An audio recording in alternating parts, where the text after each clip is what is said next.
Just trust. I'm in the frame. All right, cool. All right, bro. We here. It's a happy day. Beltline Yes. day. What we on?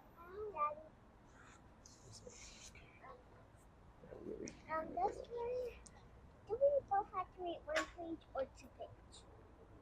We just take turns. Damn. Okay. Take turns. 1 page and then 1 page.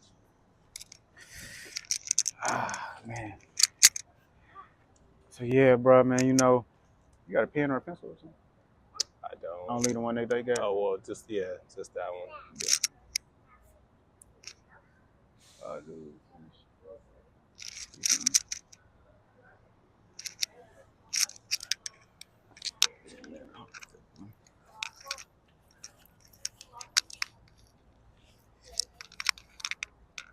Mm-hmm.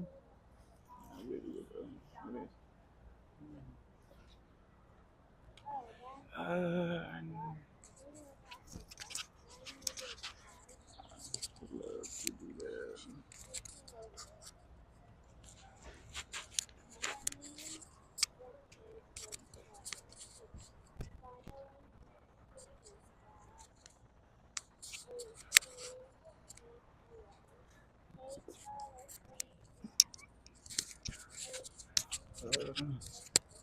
I will. Like a pen. Cool. You don't be tripping on nothing. Bro, here today. Where is my phone?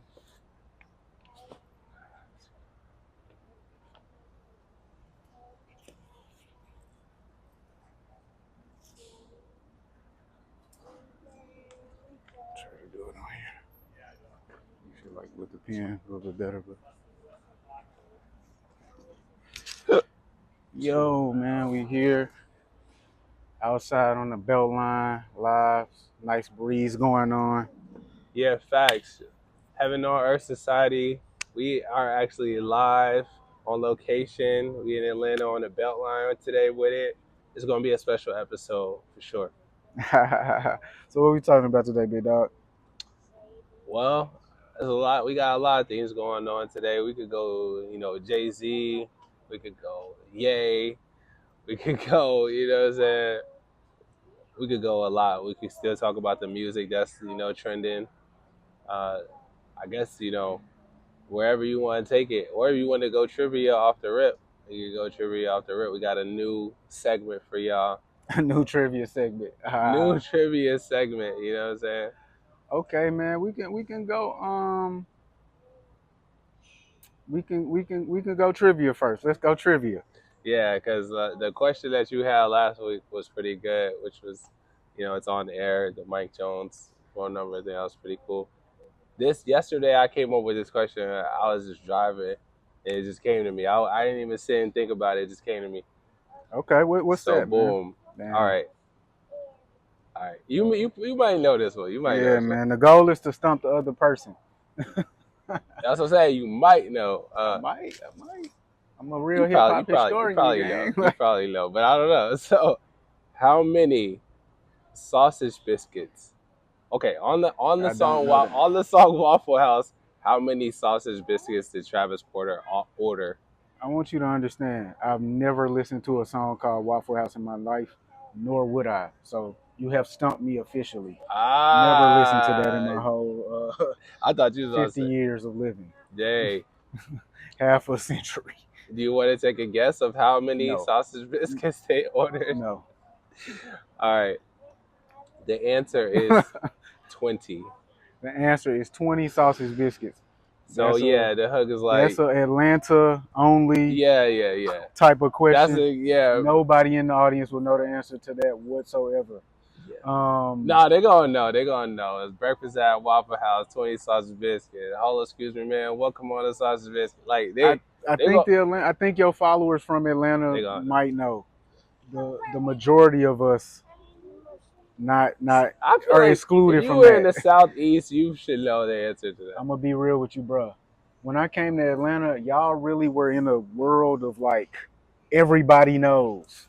Nobody knows, twin. Atlanta runs everything, right? That's what they said. That in Atlanta, they do say that. Elsewhere, they be like, "Huh? It makes its way up the coast. Like I What's was going on?" North Carolina, shit was ringing off. Like South Carolina, probably too. Virginia, it made its way all the way up. We're gonna direct Tennessee? this one to North Carolina and ask them about the sausage biscuits. Oh yeah, at the they know. Waffle They know House. how many sausage biscuits transport order. They know. All right, bro. This is a old nigga type of question, right?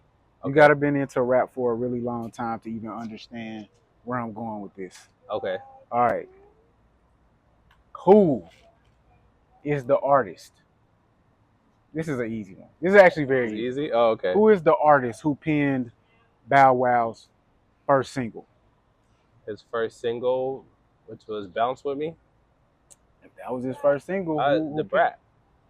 Too easy, Yeah, gang. The Brat. It was too easy. I picked something that everybody in the world Yeah. had access to. But you know, that's like a real music. That's like a real hip hop question. Because if I didn't tell my wife that, and you asked her, like, she wouldn't know.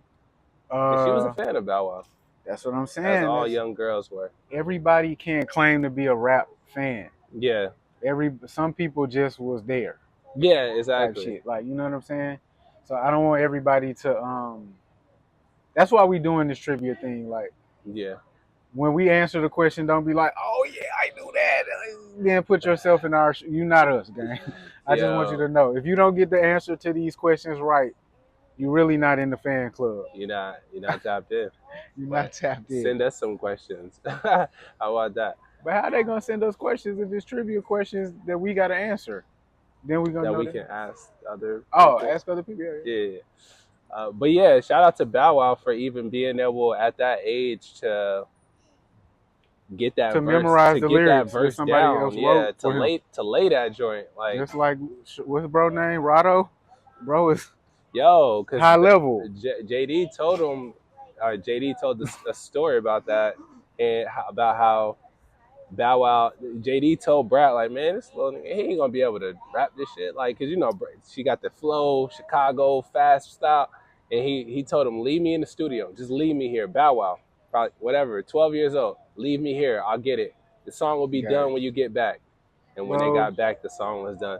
You remember? Did you ever do like a recital at church? No, Bro, I did not. But I was in a school play though. Then that's the same thing. Yeah, it's just like that, bro. So I had to. It's like we all have the skill set and wherewithal to memorize words and lyrics that other people write for us. Yeah, we do. So in that case, let's go ahead and get into a topic that is pretty quick and simple. Right? My boy Rich Amiri popped out. Okay. To change the rap game forever. Right? He said, "Look, y'all, we don't need freestyles no more. For the XXL freestyle, y'all really trying to trick us out of our position by having us do a freestyle." Trick. Interesting choice of words. I'm gonna be real. That's not the actual verbatim situation that he said. He didn't say that verbatim. Okay. You can look it up, Google it. But even that sentiment is kind of the sentiment. It's the sentiment that people don't freestyle anymore. That's not how rappers are becoming notable or famous at this point in time. So why even have them do a freestyle at the XXL freshman class? Okay, man. We are losing the plot here when it comes to rap. If you call yourself a rapper, keep a 16 in the cut. Like, that's what I was told. That's what I was always told. If you are a rapper, not an artist, not a rock star, whatever, keep a 16 in the cut and be ready to spit. Like, if somebody asks you to spit. I'm dead, bro. And this is the reason why I just died right now. I just died because I planned on saying what you were saying, because you often say things that are indicative of the opposite of what you're saying. So now I don't even know where to go with the convo. The convo's finished. He's right. Yo, like, look, listen, gang, we can't have other people writing our raps, have this shit go worldwide, and then act like niggas is doing something special. It's not happening. It's not really for real. That's just like, bro, we can't do that. I know there have been moments, notable moments, where Lil Uzi Vert didn't want to freestyle, and Vince Staples famously said no other artist is asked to, sing on demand. And then Gucci Mane even went to Sway and said, bruh, like, this is not free. I get it somewhat, but no. Like, yeah, the real truth is I can't freestyle. That's all of those statements mean I'm not good at doing that. I don't want to take that test. Boom. Yo. We figured it out today. Gucci Mane actually wasn't standing on business. He actually didn't want to get tricked out of his position with freestyling. You know what I'm saying? And that's a real... Vince Staples is a high-level guy. Must not be able to freestyle. Because the truth of the matter is, my guy, this is rap. It's rap. Freestyling is a core tenet of that. It's part of the way that we prove our worth as having a skill set. Because rap in and of itself is not a skill set. That's what, yo, the shit you be saying, dog, I ain't gonna lie. Like, after we record, these little moments be popping up, like, where I just hear your voice. Like, I ain't gonna lie. I'm not gonna lie, gang. Like, you see the little nigga in the background because doing there's a theme. There's a theme here, and it ties into something that you said. There's a theme here, and it ties into something that you said last week. And so once we get to another topic, I'm gonna tie it all in. Tie it in real quick. Just do the the headline, and then the we'll main get to point of what you said is that rap is not being respected on any level, but it's because it's becoming, people are not respecting the art form. That's what it is. Pretty much, bro. People are not, the art form that it is, like, people are not respecting that. Even the artists. Bro, let's take, for example, a song on Future's latest album. My nigga literally did 1-2 buckle my shoe over the beat. You feel what I'm saying? On the song 1-2? called 1-2. Oh, 1-2 buckle my shoe. 3, 4, the door. I want you to understand, if we went to their class in kindergarten, that's what the kindergartners would do if we gave them a beat. I want you to really understand. I'm not trying to disparage Future. I got you. But this is what people are internalizing as they listen to the music. At a certain point, you are saying, this is 1-2 buckle my shoe. At like a certain point, it dawns on you, and then you get right back into energy mode. Yeah. A part of that, though, I think is a little brilliant, though, when you take a lullaby, something that you know will be indelible and stick in people's minds, and you just put a little twist on it. Like, sure. Yeah. But if that's your only skill set, if that's the only thing that you start to present to people as being how you hook them and captivate them, is sing to them the songs that were sung to them since they were 1 year old, that means you're cheating and plagiarizing and copy off somebody else's test. Yeah. So we got to get back into the freestyling. Yeah. We got to get back into the aspects of the culture which let people know we're doing something truly exceptional. Right. And that's why, shout out to, Sway, shout out to Funk Flex, LA Leakers. Sometimes I just go back as a fan and I watch Meek Mill or Tory Lanez or Don Q, like all these guys that just go up there and just Black Thought, it's like, that is like you said, core tenet of the culture. Bro, my boy Lupe tried to shout out like 100 battle rappers the other day, and niggas was like, well, how? What universe are battle rappers good at rapping? Yeah. Look, twin, people have forgotten. We have totally tapped out of the whole plot right now. We had sales and the chart numbers. Swag, Bro, how many bitches? And look, so Rich Amiri, I'm on Russ's side. I do want to shout Rich Amiri out for saying, Russ, you don't have 32 bars that anybody remembers ever. So don't ever try to call me out for not being able to freestyle. That's a fact. Nobody. What's in that one song? One Russ song? Losing Control. I wouldn't be able to verify. I don't know any Russ song. I think that's one of his biggest records. I know he had a song with Bia early on. I think it was actually called Bia, but I don't really know. I'm a fan of Russ. The business moves are impeccable. The fearlessness is through the roof. Trailblazer, yeah, for sure. Real trailblazer. Look, gang. Whew. Good topic. Look, man. Speaking of freestyle, What's up? What's up? The Target, this whole Vito. The whole Vito Target freestyle. Yeah. So, yeah, Yankee Stadium. Jay-Z did his thing, brought out the stars. We'll get into that, but he did respond to some haters. Most recently, as he always does. Most recently, in this freestyle, he talked about how people are boycotting, or I'm sorry, he addressed the people that were calling him an opportunist for his Target deal.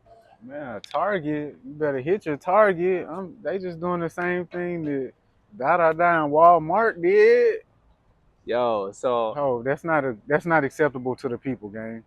I'm on Hove's side. Yeah. But the arguments he was making, they're gonna fall on deaf ears. Yeah. Oh, another corporation already did it. Are y'all still using Amazon? Bro, I'm gonna tell you this much. If you wanna do what my bitch do when I tell her get your shit together and call me out for my misdeeds, you're gonna lose every time. But he keeping it 100 though, like, cause we said this on the pod, like, as far as like if you talking about boycotting Target, but you're still using Walmart, Amazon, Google, Meta, all this shit, like, we brought an issue that you did to you. Address that. If you had this issue with us shopping at Target and Amazon Prime, you should have brought that up before on a different freestyle and said nobody should be shopping at Amazon Prime. But you didn't do that, gang. You remember when you bring an issue to your bitch and you want her to be held accountable and she says, but what about what you did? That's what Hov did. Yo, that's unacceptable. Jay says, listen, bro. That's unacceptable. I'm the nigga they can't control. And that's what they don't like. Period. Look, Hov, you didn't do yourself any favors with that freestyle. Colin Kaepernick does not have a non-disparagement clause. He did not sign that. That's just what it is. So you put that in the freestyle. I keep hearing Colin Kaepernick has details with that. Here's what's not conflicting. Publicly, Colin Kaepernick has called out the NFL since he signed the non-disparagement. So he's really a real nigga, and he got the whole bag. So let's frame it like that. Or there was no non-disparagement. Yeah. So regarding the freestyle specifically, I mean, the crowd didn't seem that, impressed. It just goes to show. I don't think it's because of lack of bars, because it's because nobody agreed with him. You're not really addressing the main point, bro. He didn't take accountability. He skipped that like your bitch do. You know what I'm saying? Accountability for what though? Doing business? Bro, you're doing business with a corporation that we're not doing business with as a community. Address that. Yo, don't change the subject. I think he did. Hey, listen, bro. No, bro. If I say you showed up late and you say you showed up late 3 weeks ago, where did you address showing up late at? In that instance, that's not something that occurred. He didn't do that. And people call him out. They wanted him to take accountability or at least address the situation. What he did was try to call people out like a female would do when they don't want to take accountability. Politics, as usual. That's what he said. That could be true. Why are you not standing with the black community repeatedly?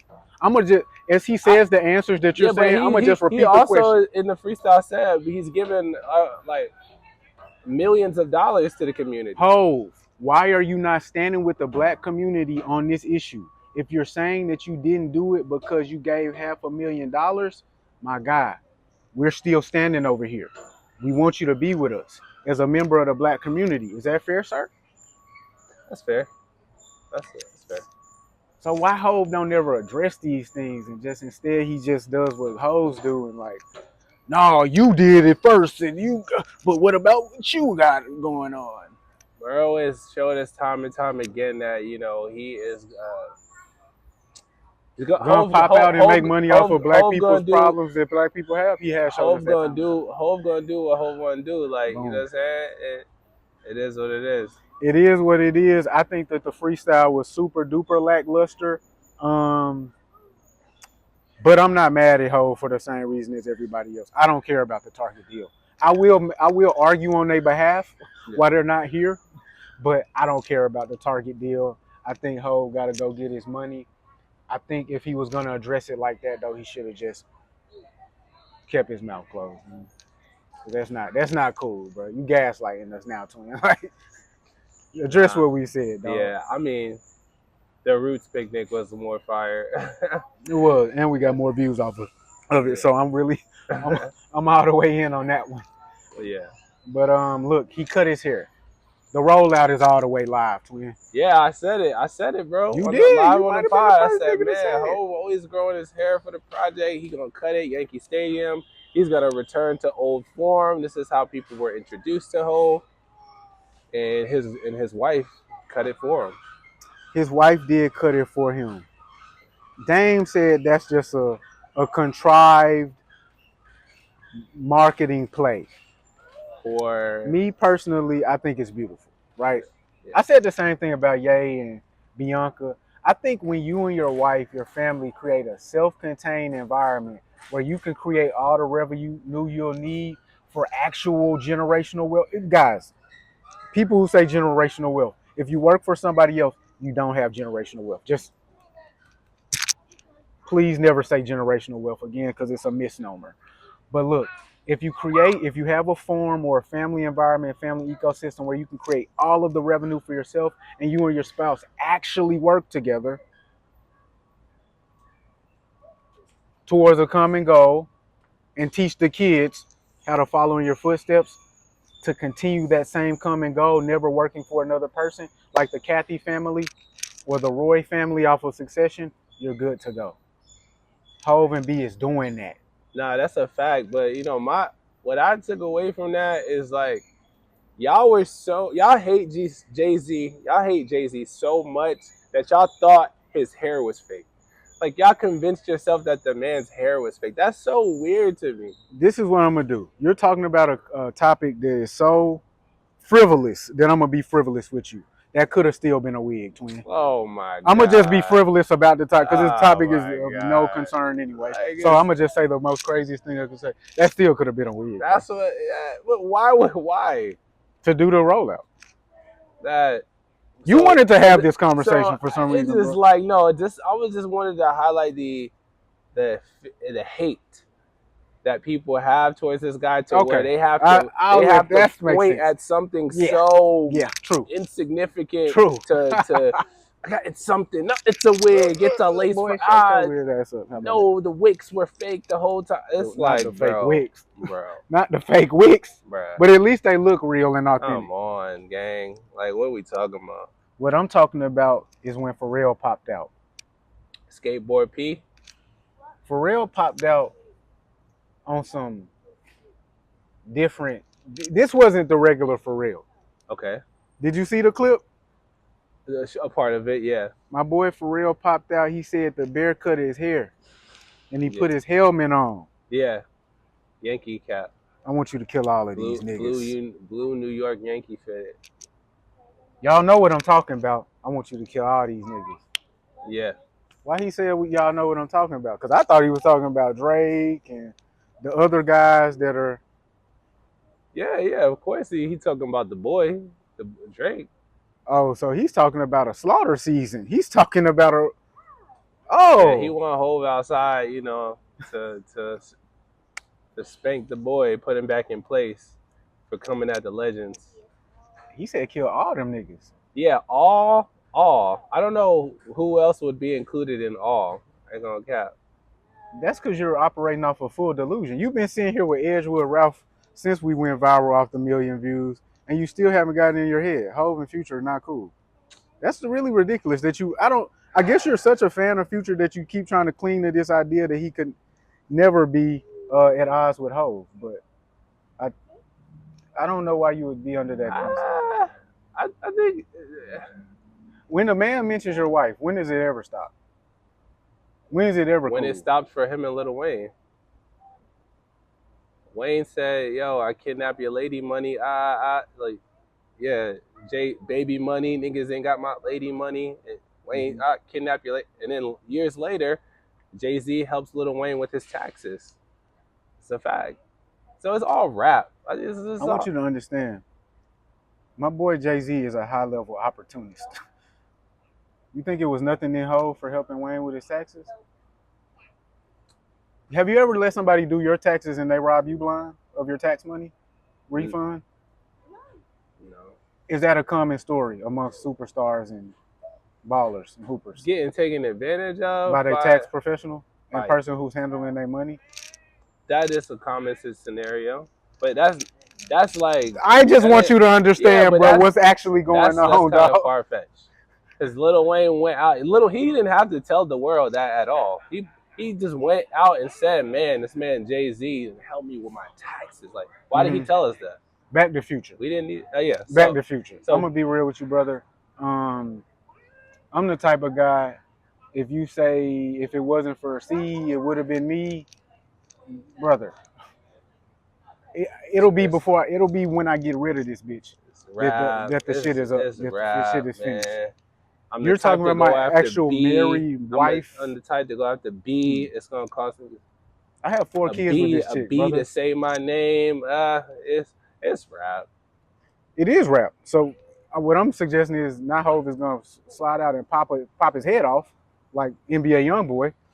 I'm suggesting that Hov is gonna pop out and say, Future, where's your son? Where's your kids, brother? They say you're second best when your album drops, kid. Yo. You gotta get your life together, my nigga. Yo. I mean, hey, I'll be excited to hear it. So that's what I'm hoping for on this new Jay-Z album. I'm hoping this is a full album where Hov, like the grandfather of the game he is, goes and rounds up all the young boys. I want him to get a Drake feature. I want him to get a Ye feature. Drake feature, okay. I want him to get a Future feature. I want him to spank all them niggas on his own album. Oh. Straight up. Okay.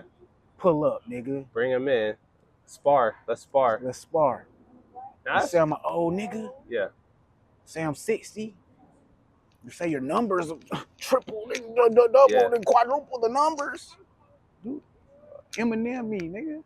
Renegade me, twin. Yeah. That's what I want to see. I like that. I like that approach. I'm not mad at that because it's like there's a lack of collaboration going on in the game nowadays, and it's like artists pride themselves on, man, I got no features. I went #1 with no features, and it's just like, damn, it's kind of taking the fun out of it, the collaboration, the excitement of who had the better verse, like, you know, that used to be a real part of it. So when J. Cole first did this years ago, I told niggas he's ruining the fucking game, bro. This nigga J. Cole sucks. But then he made up for it because then he went on a run where he did like 1 million features in a year, like that 1 year. But he won't put none of these guys on his album to this day. He won't get that Jid feature on his album. He was afraid. Who was that? Was it Simba? Joey Badass. Joey was who it was. Joey told us he's afraid to go against these guys on his album. Afraid is a when crazy he has thing to say. hand them the song and then they get to come behind him. Cole has showcased an inability to do that in every aspect. Just creates differently. Like some do we need to get into the battle, bro? He literally is showcasing inability to follow other men and compete straight up. I don't know, dog. Niggas create differently. He dropped that 7 minute. Said, you know what? I'm never gonna follow up none of these guys by pulling it back before they can even drop. Bro, I'm really just tapped into something. I didn't even know that. Bro really is afraid to go after other guys. Pause. He really can't do it. Oh well. I mean, I think he showcased the inability to do that over the course of his career. You know what, bro? He might have. This is where I'm gonna go with it.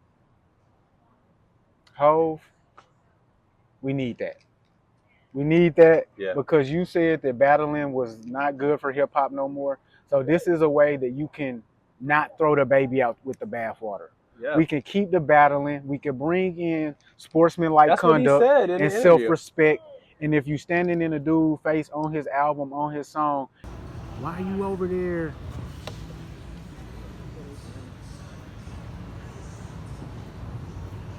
He's not gonna go way too far with it if they in the room together.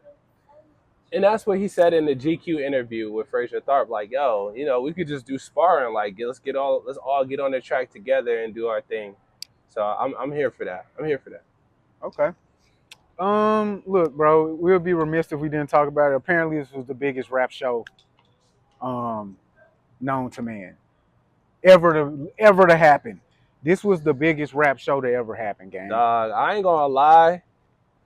I'm a person that has a lot of FOMO in life, and I certainly that was on at the highest level with this, man. Because when he originally dropped the dates in the show, I could be honest, I wasn't excited. I've seen Jay-Z about 3 times in my life. One, and so I feel as though it's like, what more can I get out of a whole show? But this one, I'm like, damn, he had the culture there. He had the culture there, like not just the celebrities, the stars, but he really had the culture there for a 30-year album. You know what, bro? That's insane. That's insane. My dad texted me. He said, "Yo, is rap still old nigga, is bro. rap still only for the young guys?" That's what he said. That's what my dad said. I said, I guess not. Every 75 years when Ho pop out, the old niggas can join in, bro. I'm going to go ahead and grant you niggas access every 76 years. Okay? Cause look, I seen a lot of young people there. I saw a lot of young people, a lot of white people. It was a fanned out, star-studded event, bro. Niggas was on the train. They had the Timbs. They had the Yankee hats. Niggas was asleep on the train at 7 a.m. going back home. Yeah. It was 3 a.m. when niggas left the concert. He had people storming the doors to get into the show. No ticket. We rushed in the door. Bro, I'm gonna be real with you. That just speaks to Americans' lack of discipline and self-respect. I'm not giving that. I'm not doing that superstar shit with niggas no more. These niggas are really undisciplined. That's all that is. Hey, listen, these niggas are shysters. They had to get in there. Bro, and when I say niggas, I mean white people and bitches too. Look, these motherfuckers was at the door. I saw a white man and his son go on the internet saying, "Look, Jay, this was unsafe and unacceptable. We thought it was a family-friendly event. I had to leave and take my son home." Yankee Stadium. On the 3rd night. But we're going to be at Fan Fest, and we hope we can meet you there, Ove. That's what the kid said. I said, wow. Yeah. White people have the audacity to keep it real every day. We got to go to Paris type shit, For what? What you talking about? I'm saying for a more a safer customer experience. You do, because Americans need some help, mental help. Because they think like, yo, the door's not open so I can kick it down. No, that means wait until they unlock the door, gang. I don't have a ticket so I can run through. No, that means take your broke ass to work earlier next time. I'm not gonna lie, like what? Back in the day, like that's probably some shit I would have did.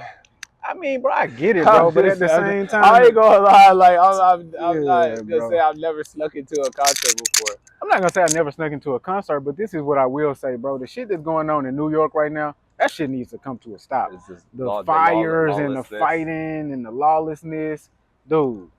You not Shia LaBeouf, gang. Just relax. They need Batman to show up. But for me, look, I'm gonna put up the long list of stars and cameos that Hov brought to the stage. It includes Eminem, Nas, Beyonce, Riri popped back out, Jeezy, Blue Ivy. The Jeezy one, bro, that was okay. Pharrell, Clips, Joe and Jada. Yeah. Nita. I mean, the list goes on. We'll put it on the screen. The list goes on. This who should have been there? Dame Dash. Dame should have been there. I don't care about the bickering. I don't care about the fighting. You wouldn't be in this position, Ho, without Dame Dash. You wouldn't be performing at Yankee Stadium 3 days in a row sold out specifically. You never make it to that level of business or access without Dame Dash. Dame Dash needs to be on the stage in an environment where y'all are safely roasting each other like Kevin Hart and Cat Williams. Yo, Grow up. I mean, for the culture, I would say, yeah, for sure, it would have been great to see Dame there. Nah, for himself, for his own self-respect and dignity. This man brought you here. That too. That ship has sailed. You know, it's like for fuck niggas, it has sailed a long time like, ago. When you continuously go out of your way to disparage someone you called a friend and a brother, when you continuously go out your way bring up his wife and to his kid, point out the weird. fact that you got cut out of a deal in a fucked up way. If I cut you out of Heaven on Earth Society today, I want to see, when do you stop talking about it, bro? I want to know what day it will be. Trust me, I will. Trust me, I will not be like on 30 years I'm in Mercedes Benz. I want to know what day you stop mentioning my name, bro. If that's you, that's you. Yeah, so mild, meek guy. I get it. So that's not real. Dame's energy is very troubling, to say the least, because he went from being the guy that literally would say, "Don't ask me about homie. Don't ask me about him" in interviews. He would say this. He would get upset when people would try to make his interviews about Jay-Z. Now every interview is about Jay-Z. That's weird. Yeah, we saw what happened, bro. He kept trying to do business, and the only business anybody would do with him would be about Jay-Z. You just said it out of your own mouth. Don't ask me about Jay-Z repeatedly. Yo, stop asking me about homie. Yo, that's chatty patty shit. That's years ago. Yeah. Yo, I'm not trying to talk about that. Right. Yo, actually, it's the only thing the algorithm will reward for me. It's the only way for me to get a check. So look, champ, I really want to know. He's a hustler, though. He's from Harlem. You could talk about it till you blue in the face, brother. If you found a way to cut me out of Heaven on Earth Society, bro, I wouldn't stop talking about your name until your house was burnt down. What deal are you talking about specifically? I'm talking about the deal in 03 or 04 when the Rockefeller dissolved itself. And Jay-Z told this story out of his own mouth. He had the opportunity. According to Jay, this is just Jay's side of the story. Yo, did Jay-Z break down how he screwed over Dame Dash in this 2005 article of XXL magazine? I'm going to read a little bit of the story excerpts in the August 2005 issue of XXL. The cover was with Jay-Z. He was in the presidential office after he took over the president role at Def Jam. Kanye was on the cover. LeBron James was on the cover. Foxy Brown was on the cover. The story reads: Jay Dash and the third Rockefeller principal, Kareem Biggs Burke, sold the remaining interest in the company to Def Jam for $10 million. So Rockefeller was sold to Def Jam for $10 million. A few moments later, Jay accepted a position as president and the CEO of Def Jam Records. But there was a potential for Jay to go to Warner Brothers, where Leo Cohen was at the time, and he was going to start S. Carter Records at Warner Brothers. Yay! Instead, Jay accepted a position as president and CEO of Def Jam. Reporting to Universal Music brass Doug Morris and L.A. Reid, Jay got an office at 825 8th Avenue, sole control of Rockefeller, which would remain its own entity in its own name, and perhaps most importantly, the rights to the masters of the 8 albums he released under Def Jam from 1997 to 2003. Reasonable Doubt wasn't originally released under Def Jam. It was re-released under Def Jam. It was quite a coup, but did it come at the expense of Jay's former partners? Dame and Biggs told XXL that they were disappointed that Jay had kept the Rockefeller name and that he had tried to use it as a bargaining chip to win full ownerships of the masters to Reasonable Doubt, the one album they put out before entering their deal with Def Jam. He asked Jay this. Okay, so I guess the first question a lot of people are wondering about is, why the split with Dame and Biggs? Jay says, I knew that was going to be your first question. Like, I'm not in the business to talk about guys I did business with. I want you to print all of this. Been real tight with for over 10 years. But since there's so much out there, so much has been said, I will say one thing. While I was seeking out another deal, whether it was the S. Carter Records or what have you, that was the deal with Leo at Warner. So while I was seeking out another deal, whether it was the S. Carter Records or what have you, there was a deal on the table to be the president of Def Jam, continue running Rockefeller, CEO, president of Rockefeller also, and I get all my masters back. But since I was the one that wanted to leave, I was like, let me try to figure out some way where everyone can be happy. So I said, let me have Reasonable Doubt. Now he's saying, let me have Reasonable Doubt to Dame and Biggs because Def Jam doesn't own Reasonable Doubt. So Jay says, this is according to Jay. This is just Jay's side of the story. Work at Def Jam or get his ownership of, what's the first album? Reasonable Doubt back. And when Dame and Biggs would not relinquish ownership of Reasonable Doubt, he went ahead and took the whole catalog, including ownership of Rockefeller, and became Rockefeller Records sole owner at that time. That's the deal that I'm talking about. He also became the president of Def Jam. I wrote this in the comments the other day. Ye didn't choose Jay. He chose Def Jam Records, who his contract was with. So, gang, what you got to understand is real business was being done at a high level, and several niggas got fucked over. Biggs Burke has talked about this himself, but he just got released from prison, and he needed that. Wait, Biggs was locked up? Like, he got released from prison like 7 years ago, didn't he? Well, that's been a minute. Yeah, so when he got out of jail and he needed to get back on his feet, or maybe he never went to jail, but he did go to jail. But the truth of the matter is, wait, do you have anything to say about the business situation I just described to you? Another opportunity or instance where Jay-Z takes real opportunity to. I don't, because I need to do some more research. But we got to get you somewhere else.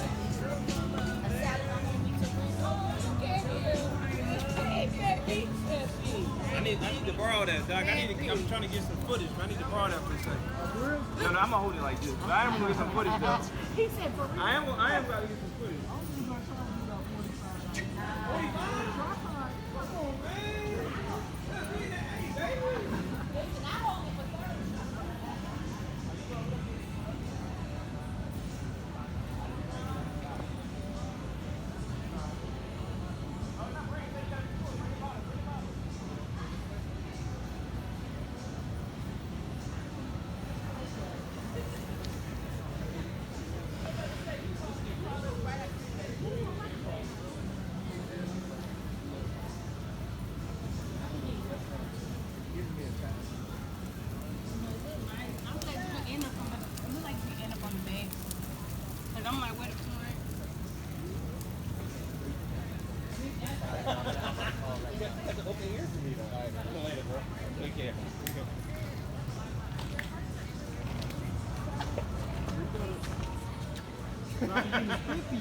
You doing push-ups? Nah.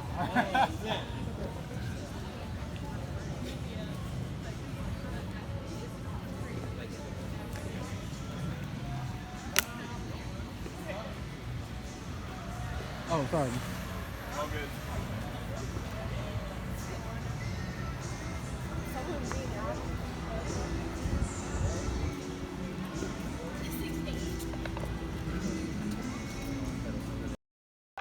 That's what it'll be. Yeah, so regarding that, the business dealings, like for me, I gotta do a little more research on that.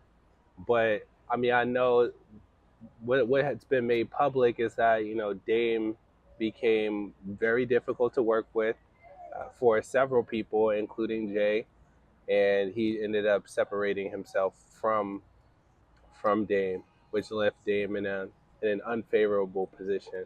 Yeah, bro. I understand that deeply. I truly do. We're celebrating 30 years of this. Yeah. I'm not here.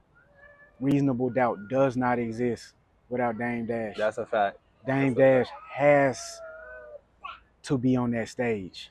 And that's me. That's how I'm rocking. If my name is Sean Carter, the guy who got me there, I don't fuck with him. Maybe I never fucked with him.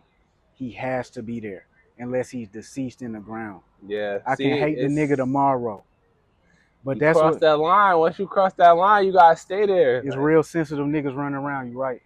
Because I don't know what line that Jay-Z actually has to adhere to at this point in reality. But let's move forward. Another habitual line stepper. Kanye West actually is the nigga who had the show of the century. Yay, ski. My boy popped out on top of a globe yet again. Another one. Y'all guys, brother. Another one. Can y'all just explain y'all can't keep up with my boy and just like go from there? Ye is a one of one, man. We never seen anything like this, Never in our lives have we seen anything like this. You are 100% correct. Like literally never, ever, ever. We've never seen somebody travel across the globe, moving a globe from country to country, and ultimately costing himself $2 million to entertain the people. That's just a fact. It's what can I say? It's a testament, man. No pun intended, man. I gotta get I get the love out the way. Gotta get it out the way. I gotta get the love out the way. Because I gotta hate on him soon. Yo, I gotta hate on this guy. Listen, I'm clamoring. You do the same thing. I need to hate on this nigga. Thing with Jay. So, stop it, gang. So I never hate on this nigga. I keep it real about all these niggas. This Ye shit, bro. While spectacular, it's just, you know, culturally, it's not moving the needle as much as Yankee Stadium. Hey, bro, I really prepare for niggas like you. Damn, y'all niggas be super unprepared. So this is what I want you to understand. On less than a week's notice, every single time, this is what Ye has done in the past few months. He did Mexico. I'm so sorry. I don't even know why this is messed up like this. He did Mexico 3 times, actually. Okay. 87,000 people a night. We're not going to include the world tour he did last year, right, in Asia. We're not even going to include those numbers because I don't have them listed. Is the only reason. Right. So he did Mexico, 87,000 people, less than a week's notice. He did Los Angeles twice, 80,000 people, 2 times, less than a week's notice. He did Turkey, 120,000 people, brother. Less than a week's notice, he did Netherlands, 74,000 people. He did Georgia. I thought they were talking about Atlanta. Yeah, I saw that. But they weren't. I saw that. They were talking about global. Yeah, Georgia. He did 70,000 at Georgia. Raymond James Stadium twice, Tampa, Florida, 65,000. San Antonio, 64,000. Albania. They built a stadium for the kid. They finessed the public, took the tax money, built a stadium. He did 60,000 people. They say it's the best show they've ever seen in their life. Nah, sure. But Ebro said he couldn't even see him at the show because he couldn't even see the nigga. So it's like, yo, this is what you're saying is like, I'm not even going to count. Could you see Jay-Z if you were in the audience at the show, bro? Nah, I would have been right there. I think they said they couldn't hear Tiana Taylor.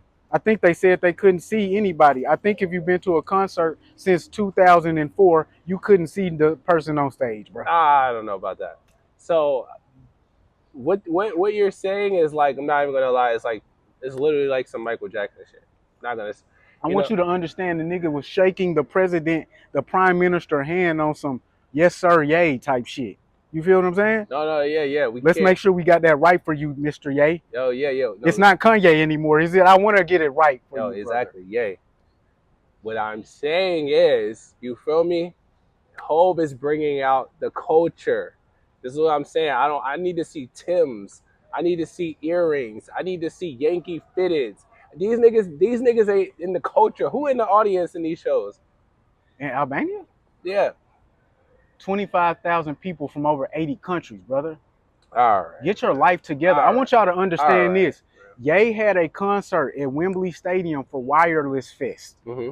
They scheduled that. They sold it out within hours, bro. I want you to really realize this. They sold it out within hours. The man name rings so many bells, the people said he can't come here. Yeah. Somebody else said, that's an opportunity I've been waiting for my whole life. We're going to build a stadium. We're going to bring all of the people who bought tickets there, got a refund, to my country instead. We're going to make $120 million instantly. No. That's the culture, twin. The global culture. Sure. I mean, you know, Hov has sold out shows overseas too. Our podcast partner, plenty of time. She be hitting the podcast group chat up like, yo, should I go here or should I just fly overseas and go? That's what she said, right? Ooh. Ashley, she put that in the chat, right? Uh-huh. You must not have seen it. I don't know. I didn't see it. Oh, okay. I'm going to put that on the screen. She said, yo, my homegirl's asking me, should we go? Y'all think they're going to have a concert in the A? Or do you think I should go overseas? Oh, yeah. I did see that. Yeah, bro. Nobody's that excited for Hova. Man, you crazy. He got 45,000 people out on a Sunday night. These people, Brooklyn, he had 1 million people in the queue. People bum rushing the doors. This is like over 160,000 people. I'm going to be real with you, gang. The tickets was left up on the platform till Friday. Yeah. Couldn't have been 1 million people in the queue. Yo, this is cap. This is screenshots. This is facts. I mean, you know. I had a screenshot of Pluto getting at Beyonce on IG. What I would have liked to see is Ye actually there. I would have liked to see Ye there, actually with Jay on stage. Nah, he just was a big enough man to like it in the comments and put fire emojis all around it. He just was a big enough guy to do that. But again, you know, Ye, similar to Dame, Real it's nigga. like, yeah. bro, when you cross a certain line, you can't do that with Ho. Stay Ho over nigga, there. bro. Stay over there. Bro, I'm gonna be real with you, gang. That you will start talking about, bro, kids and shit and his wife and all that, that's absurd. And it's like, bro, you can't really come back from that. As long as you didn't want to fuck my wife, we straight up, gang. We good. Look, have you ever been with a friend and said, damn, your kid actually is ugly, bro? Because they have an ugly kid? And they say, yeah, I know, bro. I know. Nah. Okay. Well, some people admit the real truth about life, and others don't take offense to it because it's really true. So I want you to understand. Some people, disrespect this. It's like, you know, that's the line. That's it right there. Princess Prince type motherfucker. So I'll be real with you, gang. That'll take us into our next conversation comfortably. Modern men are proud, and they say, yeah, I know, bro. I know. Nah. Okay. Well, some people admit the real truth about life, and others don't take offense to it because it's really true. So I want you to understand. Some people, disrespect this. It's like, you know, that's the line. That's it right there. Princess Prince type motherfucker. So Charlamagne, are we live? Are we live? Are we live? DJ Envy, are we live? Are we live? Are we live? Can the people hear my voice? Cause I'm at the Breakfast Club and I'm addressing all the lies. I'll be real with you, gang. That'll take us into our next conversation comfortably. Modern men are proud to have female traits. Yeah, what do you mean by that when you put this on here? I meant that many modern men reflect female traits happy to do so. Which ones are most prevalent? Or getting in touch with their emotionality, using words and terminologies that indicate a sensitivity to nature around them, the need ultimately for somebody else to solve their problems. I wrote a list. Lack of organization is one of the things. They defer to women often. It is not clear that they trust themselves to make decisions. They don't assert themselves very much. And those three fall in line with each other. They don't assert themselves very often, but they prioritize being approved of by others. They pride themselves on appearance above output. They really don't know how to compete very well. They adopt feminine ideals in hopes that this will ingratiate them with females. Most importantly, they often refuse to stand up for themselves. Mostest importantly, they lie to other men so that the other man feels better about himself, and so they don't have to feel bad for keeping it trill. That's pretty exhaustively. so some of them, I think I would say that I do see men proud to display. The others I don't see, like the last one that you said. I don't think I see them displaying that they're proud to exhibit those traits. So if I were to argue with a man about him holding these traits, he would argue me down about him holding, like, I should do this. No, you don't get it, bro.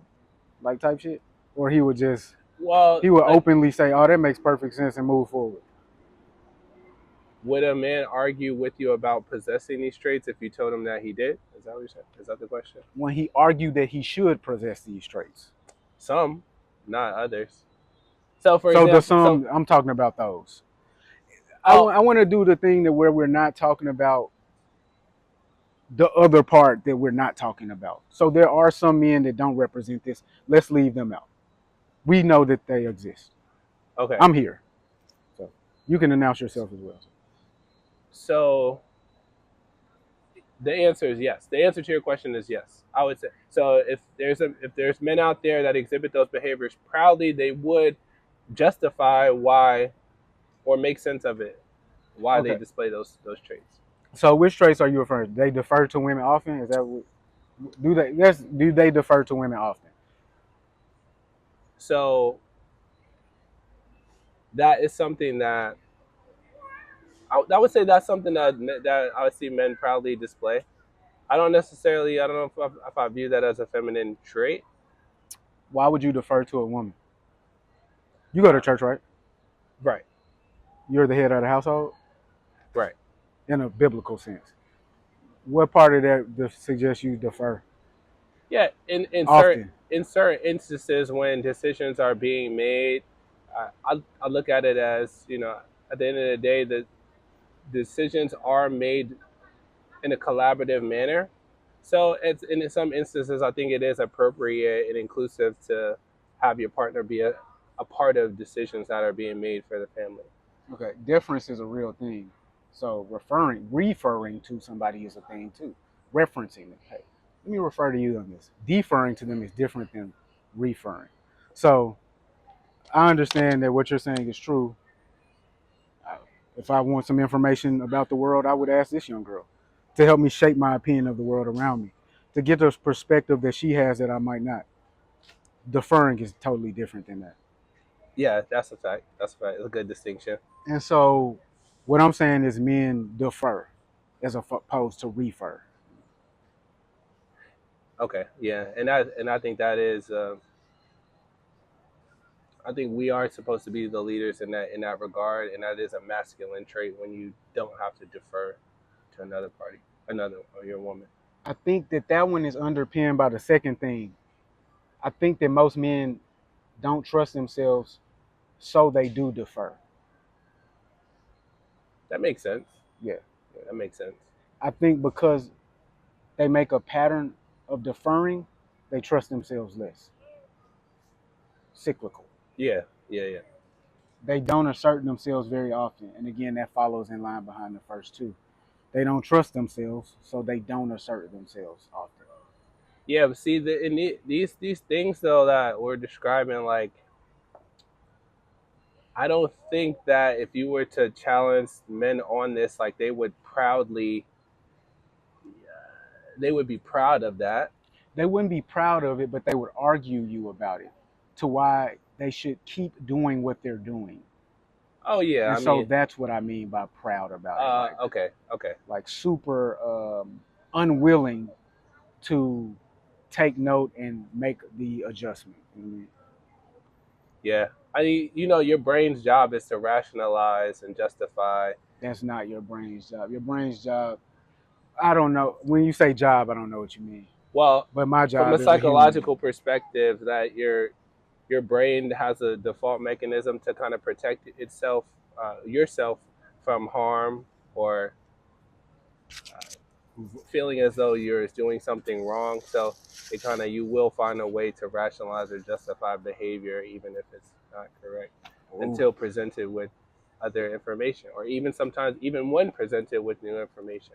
So it's the thing. The difficult part of this is there are so many men that are proud to do this that you're gonna find justification over there, right? You're gonna turn on it's like the females. You're gonna turn on the Instagram, and there's gonna be probably a female saying some information that you will be like, okay, I'm justified now, and move forward. So I think the man's job is to direct his brain. That's the best way I could put that one. I don't even want to argue about that one. Yeah. But yeah, it is the brain's job to think. That's about as far as I could go with what the job of it is. But we really do this very often. They prioritize being approved of by others as well. You saw that video I put in the thing yesterday where the dude pulled out the Draco on his kid? Like, I did not. I did not. Oh, damn, that's crazy. This dude pulled out a gun on his kid. Oh, I saw that you sent it, but I didn't click on it. Oh, okay, yeah. Then I won't even mention it. Well, so the being approved by others. So you're familiar with Maslow's hierarchy of needs. I am. Self-actualization is at the very top. It's like when you say stuff to me, I'll be knowing about it already type shit. I knew. And I have the perfect response. That's why I said it like that. I'm like, you're aware of this. Self-actualization is at the very top, right? Right. But also, what's at the bottom? Hold on. I got this shit pulled up right here. It's not self-actualization. It's not self. It's not self. The top at the top is it. No, I'm self-actualization is at the top. Yeah, that's what you said, right? I said what's at the bottom. Oh, I'm tripping. What's at the bottom of that? I'm tripping. So one of those needs, right, is self-esteem. That's second, below self-actualization. Okay, so the top two are self-provided. Boom. You already at my point before we even get there. So the third one. So what I'm saying is, we have all these of the three, the least important. We have all these psychological. We have all these, these inherent needs or desires as human beings, and one of them is the social need, a need for love and belonging. When we're part of a tribe, we feel secure. We feel unworried about rejection or alienation. So I think it's a natural desire to want to be, proud. You see, this is what I mean by proud. It's like, well, I'm just saying, it makes sense. It makes sense. All of it, bro. Everything bitches say to me makes sense, and then I say, but here's the truth, though. Self-actualization is at the top. Self-esteem is right beneath that. And so the ultimate point is, you probably have to get to those other steps to reach the top, but by the time you're there, you don't need that other shit. That's the most important. Yeah, that's the main point. You figure out how to validate self through others, and then you figure out how to validate self through self. Facts. Damn, because you trust yourself to make appropriate decisions. That's where it comes from. Yeah. So this very first one is very important. Like, the total inability to lead puts you in a place where you don't have practice in leading, which puts you in a place where you have fear in leading, which puts you in a place where immobilization. You don't want to lead. Nobody ever would follow you. That type of thing. They don't know how to compete. Now, this one is super duper important because we had the jealousy thing recently. Look, I got an older sister. I'm going to explain something. I used to be jealous of my older sister. Oh. Yeah. Why? Wait, for what? Because, bro, she learned how to read first. They let her wash dishes first, bro. They seem like they let her do everything first. She got to go to school. I didn't get to go to school. How much older is she? 1 year and 6 months, almost to the day. Okay. So she got to go to school before me. They put her on teams and stuff like that. I was like, oh, no. I used to compete with this girl. I was 3 years old and I learned how to read because she was 5 when she learned how to read. And I said, y'all teaching her how to read, you got to teach me. Yeah. So they taught me how to read. That's and they let me, I wrote an emotional text to her. I put it on the screen. Everything that I did in my life up until a certain point was because she did it first. Like, every single thing. She was such a champion. Such a smart girl. And it was when she joined sports, I said, yo, where's the boys? Where's the team? When they put me on a different team, I said, why I'm not on her team? They said, you got to play with the boys. I said, okay.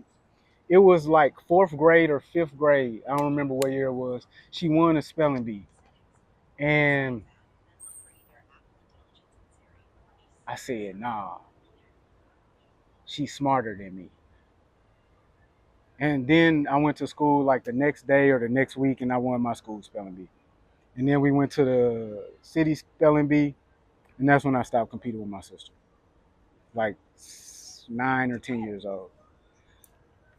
Because at that point, I realized the intelligence level was equivalent, but I had long since realized that the physical aspect of things, I had outpaced her. No need to compete ever again. And that's fine. I was a kid, and competing is natural. Yeah, for sure. But you do have to learn how to compete. And when you never competed in your life, you don't know how to compete. Like, I'm learning that more and more every single day. Like, I just ask people, yo, did you do this? Did you do that? Did you? And it's like, that's where your mindset comes from. Everybody is a hater to you because you never did compete. Like, and competition isn't hate. It's competition. Yeah. And that's something that's natural with boys. Like, there's a book called, I think it's You Just Don't Understand. There's a book. And I talked about it on here before, where it's like they study boys and they study girls, and that's just something that naturally exists within boy groups. It's that natural competition, people trying to one up each other, who's faster, who can jump the highest, who's funnier, and that kind of then plays out into even real life scenarios with men in business or in social settings, who's 100%. wanting to talk the most. Even something simple as driving and and gesturing for someone else to go before you is a form of hierarchy. So it's like, yeah, it's natural. Like, whereas girls are more, naturally more communal. They find more familiarity with one another, things that they have in common. It's more That's a about. real question for you. I grew up around little girls. Hmm? That's my whole thing in life. I just was always around some girls. Your daughters compete with each other? Yeah, for sure.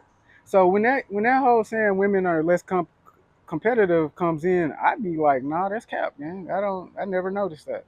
Yo, it could be outdated. Nah, it never was real, actually. It never was true, quite frankly.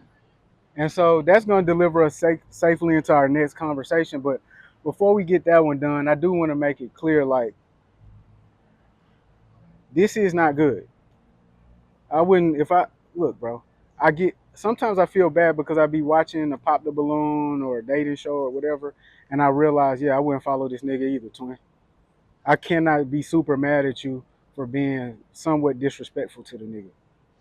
Yeah. It's very, you know what I mean? Niggas are demure and def, they defer and they're waiting for information and they don't really project a vibe of leadership, to be honest. And then the last two things I'll add to that is even so much so that the natural desire for men to pursue women or, hunt, if you will, is lost. Where it's like, no, I want her to come to me. I want her to come to me. And, I think that's something that has been flipped. But I think one of the solutions to that, I feel, is that I'm gonna men push back on that a men little bit. should come together in spaces with each other and talk about these things. Like, Men are not women, bro. Men should be doing what men have done for 1,000 years already. Men are not women. yeah, well, Men should go into a space where they can self-actualize. Men should go into a room and stop seeking validation from their bitch, from other men, and men but I should think live that with the decision they make. in male bonding groups, like even the ones that we participated in, sharing information with one another, learning from one another. We haven't like gone to the gym or worked out or played basketball or anything, but moments like that where you can build testosterone Pause. and With the brother guys, and with the bro- bros. and brotherhood, I think does, like, if you want to be more masculine and you don't know how, like, you need to be around masculine men. Like, No, that's a fact. You need to be around masculine men. What you don't need to be doing is doing feminine things with masculine men. Because the truth of the matter is this, bro. Where I learned masculinity so, from, like, okay, yeah, go ahead. where I learned masculinity from, Michael McKenzie, Theodore McKinney. Oh, I'm sorry, Michael McKinney, Theodore McKinney, and Albert Randall Davis. These are the men. Even Charles and Charles, my mother's lovers, most consistent lovers over the years. They were masculine men. Uh, they weren't really great role models, but they were masculine guys. Um, that's where I learned it from. And we never did a sit down talk about masculinity. Yo, masculinity is this. I just watched the guys. I just looked at them while I'm 5 years old, 10 years old, 15 years old. I get the chance to talk to my father when I'm 26 years old, ask him certain questions. Now that I have experience and I've gone out into the world, yo, what you think about this? Yo, when did you stop doing this? Am I tripping because of this? But those questions weren't like, it wasn't 100 questions. It's like one question a visit. But everything else was just like me watching and listening. So I think the guys got to actually just become masculine again, be around masculine guys. Because the truth of the matter is, every time, a lot of guys just not that. They just it's this other thing being approved of by others really prevents true behavior from occurring a lot of the time. You know, we won't get too deeply into detail in on this. There are things you can't say publicly, right? There's things I just won't say publicly. Because you can't. What I'll say is, you said those things to me privately. After some time has passed, so that, you know, imagine that, bro. Imagine the truth of your nature is behind the mask of perception, right? There's no way for you to represent yourself fully. Well, and I know you think that there's some sort of white ideal to live up to, but no, there's authenticity in the things that I say and the things that I do. I'm also very mindful of just professional and my own reputation. I'm not here to offend people, you know, and things of that nature. Hold on, let me stop you right there. That's the most important point. You ever heard somebody say, "My daddy not the type. He'll do it right here. He'll whip my ass in the middle of the store." Maybe I've heard that. Okay, and so what are they indicating about that man right then and there? That he doesn't care what people think. He doesn't. And what they're also indicating is, I'm going to go ahead and do whatever the nigga told me, because there's never a time where accountability can slide under the radar. I want you to realize a lot of this shit that's occurring right now is occurring because somebody else probably watching. I'm going to hold myself like this because there's people watching me. I can't scream. I can't get too loud. The truth of the matter is, everybody learns something in that moment.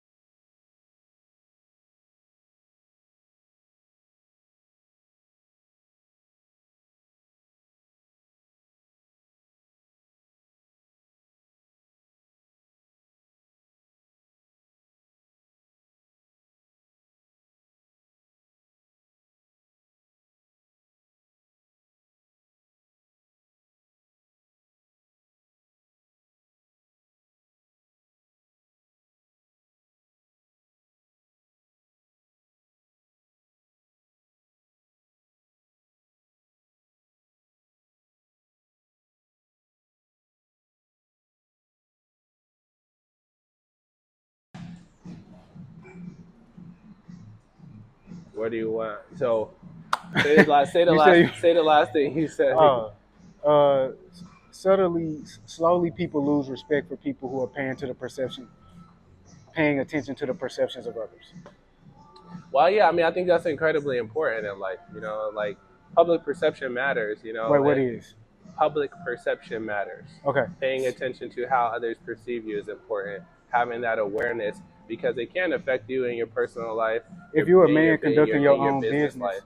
If you're a man conducting your own business, how does the public perception of others, like Ye, for instance, Jay-Z, for instance, Bo, for instance,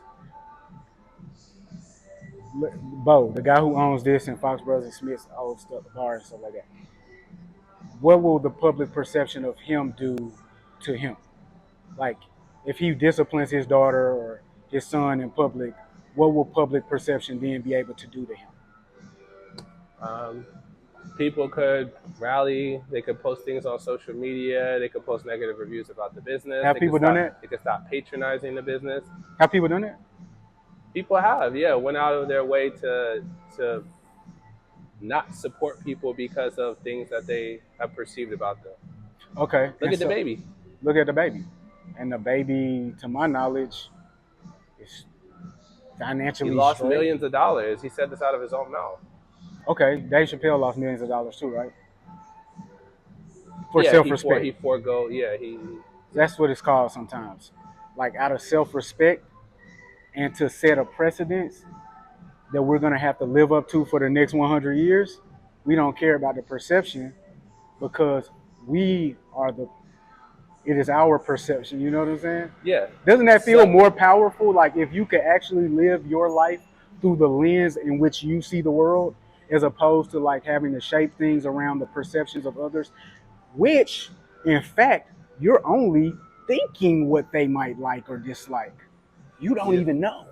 So you're living through a lens which you it's something that you created in your head that you don't know actually exists. And so this isn't even like a real thing. This is a fantasy, which is a negative fantasy, which a person is reacting to before they do the efforts. Or sometimes it's like realize, like, but I think the overall point of what you're saying is that, hey, self-actualization, freedom, trusting yourself, believing in yourself, like these are all things that make you a masculine. 100%. And these are things that are largely missing from modern men. As we build modern men, we're not installing these things into them. We're telling niggas give them a hug. That's for a little girl. The other day I saw this.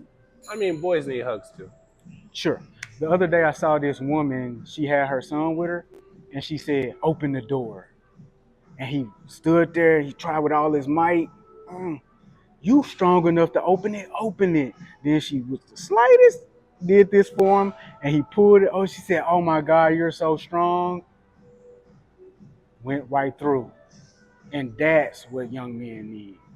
If you never gave a little nigga a hug, give him that. Yeah. And if he never ever got a hug in his life, but you said, "You're so strong, you can get the door open all by yourself," he would not ever be nonplussed. I don't know. There's often something. There could be something missing there. You're so strong is love. Yeah, and empowerment. Empowerment, it's approval. And a hug is what? Nurture, care, physical touch. He's not being nurtured in that scenario? Yeah.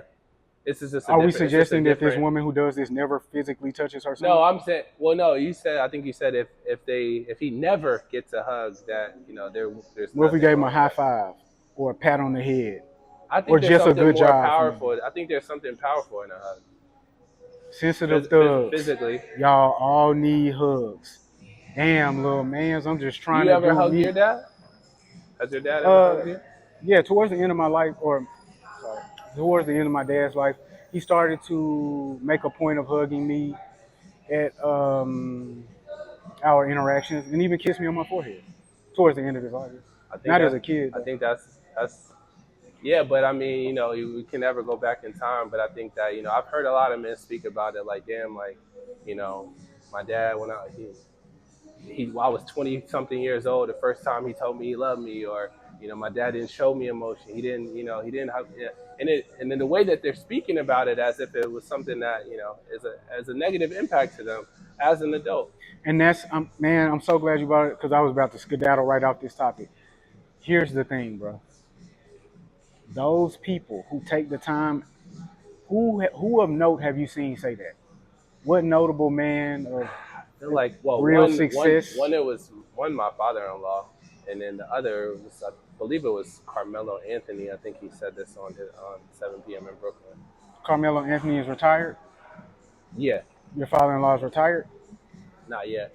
He's not? Oh man, he's still working. Yeah, bro's going crazy. Looks like the hugs didn't fuck him up after all.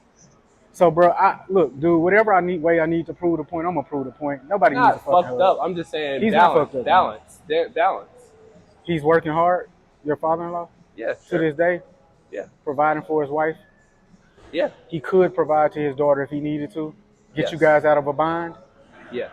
It sounds like everything that he needed has been provided to him. It sounds like in hindsight, he has had some downtime on his hands to learn how to be perceived well by others, say the things that are popular at this point in time to say, speak on mental health at this time when it's popular to speak on mental health and be perceived well of. Look, bro, again, it's the results. The perception of nothing matters. Your perception of Ye don't matter. Years ago, you decided that Ye was a non-factor. We shouldn't be listening to the guy. I never thought we shouldn't be listening to him. I never thought that.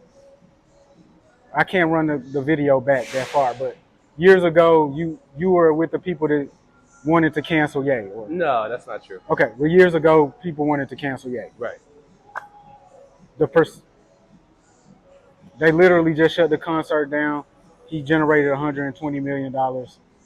He took about 10 home with him from Albania. He got to show his bitch Albania and all that. You know what I'm saying? Do you think he should have concerned himself with perception or what he knew within his own heart to be true?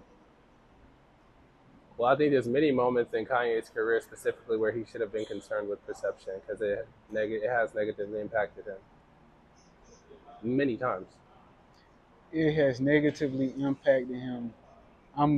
Again, he did a show last minute, 10 million. Yeah, no, I'm aware. In the bank account. He bounced back, but what I'm saying is, yeah, for sure. Public perception has negatively impacted him and many others. So I think it is important. Okay, because I wasn't even trying. My original claim still stands. So you think that men concerning themselves with public perception is not feminine? I don't think so. Okay. Do you think it has anything to do with the other characteristics? Concerned with public perception. Do you think it has anything to do with the characteristics that make them, that you've already admitted, make them more feminine?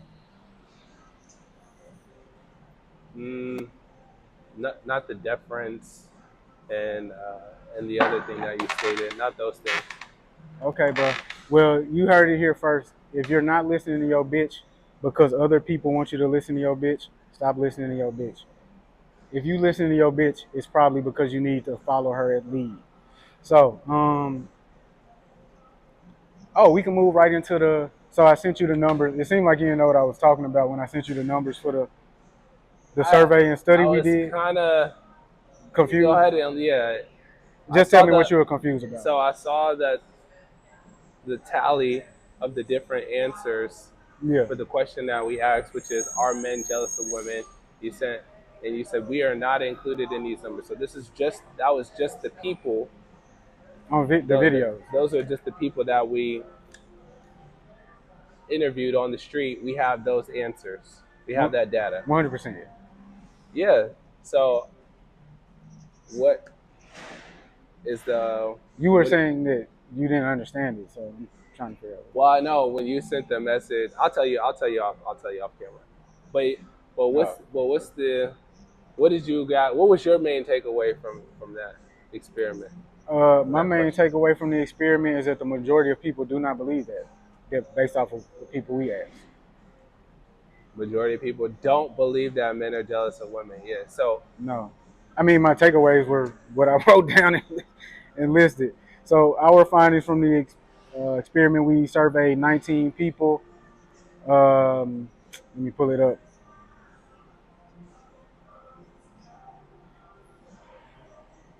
Yeah. Surveyed 19 people total, 7 black males, 7 black females, 3 white males, 1 person that, and then 2 white females. Of the yeses, we had 5 yeses total. Yeah. Of the 19, we had 10 no's. We had 1 I don't know. Then we had 3 some.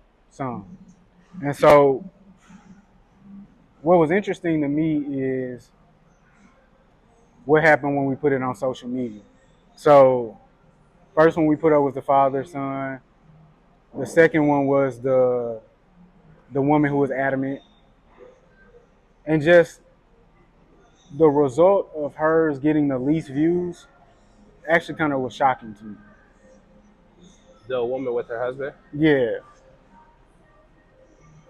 It was shocking. So you thought more people would agree with her or would have engaged with her? Would have engaged with it, at least. Because I figured men who disagree with her would engage with her and women who agree with her would engage with her. Nobody engaged with it at all. And so that was interesting. What's something that was interesting to you? Well, what was interesting to me is what you said when we was out there. which is that when we interview two white couples, when we asked the question, the women immediately deferred to the guys for the answer. Oh yeah. And as opposed to some of the black couples that we asked, men. Well, we only asked one black couple. Or the black couple that we asked, the guy was like, looked at his wife first. So that was interesting to me. It was. I mean, when you say interesting, I didn't even. Because actually, and that takes us back. So when you say interesting, because you said something on the phone like white men have an easier time of doing this because they're white and stuff like that. I'll cut that out if you want me to. Does that now impress anything upon you when you see the black man immediately say, "I know the answer I have to say"? Is that in any way? No, I think it. So what I said was that white men, because of white supremacy, it's difficult for them to place themselves in an inferior position mentally.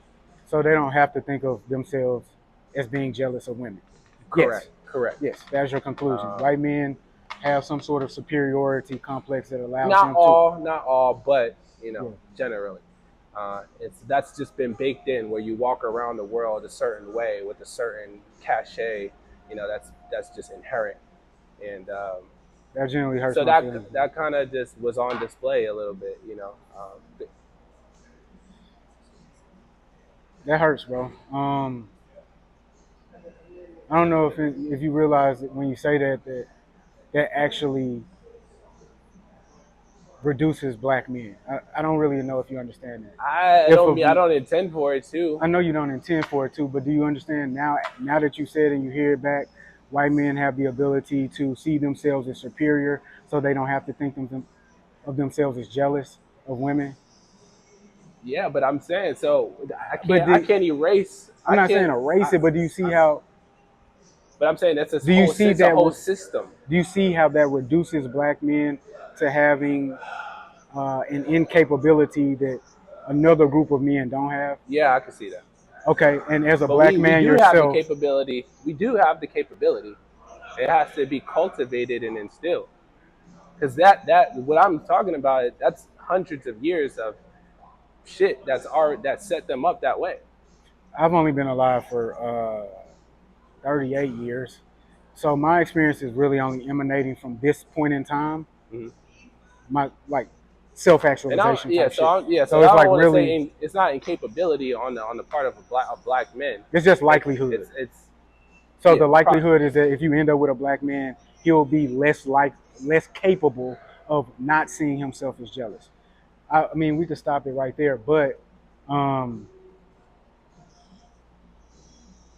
if that's, it's racism, oppression, it's all these other things that could impacts the psychology of men. I want you to understand that they're going to see like 30 or 40 white people walk past us in this time frame. They're going to see no white people bother you or suggest that you're inferior. And whoever watched that is going to be just like watching anything else. Listening to 1-2 buckle my shoe over a beat. You're going to realize everything is less genius going on here than I think people are aware of. Let's talk about the Amber Rose thing then. I mean, it's all incorporated, and so Amber Rose said, "Hold on, bro, because I'm still finishing that thought." So we saw the dude with his wife. He defers to her. He even said it. I know what I have to say. What did he say? I know what I have to say, or I know what I'm supposed to say. I think he said, "I'm a married man, so I know the answer." And then he trailed off. He said something. He was either going to say, I know the answer that I have to say, or I know the answer that she's going to say, like that. or that I'm supposed to say. Right. All of those things indicate something about him, right? They indicate that he is less willing, for whatever reason, to assert himself in that moment. Or maybe he just thinks this is a frivolous question that he experiences often that she takes seriously, so he chose to tap out. Again, that is still a lack of assertion of self, ideals, self-trust. Now they're good because this on too, Okay. and this will deliver us. But having a partner like her who thinks that me, because what she said is, I think a lot of men are jealous of successful women. Having that person as a partner, do you think that's more or less difficult? Probably more. I would say that if your partner is a man and he thinks women are jealous of men, or if your partner is a woman and she thinks men are jealous of women, especially a lot, and that person sees themselves as a successful woman, they are indicating at that point that there's a lot of friction that they have in their experience with men. Right. And so, on the whole, I just think the thought process in and of itself is deeply problematic for whatever relationships that have partners who think that the opposite sex is jealous. If I thought a group of people were jealous of me, I would be far less likely to listen to them or adhere to what they're asking of me. Right. I would be far more capable of saying, you know what, I don't have to listen because they're jealous. And so my ultimate point is that the word people are looking for when they say jealous is resentful. Now, are there many men who are resentful of women, successful women? Yes. Are the men that people described as insecure? Because that's what they said. Most of the people said, why are they jealous? Mm-hmm. Most of them said they're insecure. They don't have their own thing going on for them. They're not where they want to be in life. Now, unless they want what that woman has, they're not jealous. If they are upset that she has that and they can't provide that to her, they're more, the better word is resentful. That's a good point to make, because that was my point. Was that there are some. I was in the some, or not included in our tally, but I was one of the people that felt like some are, and it's only because of their lack of security within themselves. Yeah, fact. And that, I mean, I get that, and that's true. Here's the reason why the word jealous is used. You said, why you think it's a lot of rhetoric going on, right? Here's the reason why jealous is used when resentful is not. Because resentful fits perfectly and almost can't be contradicted.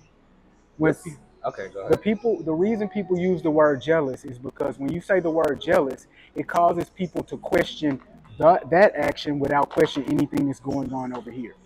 Jealous indicates there's something internally wrong with the host of the jealousy.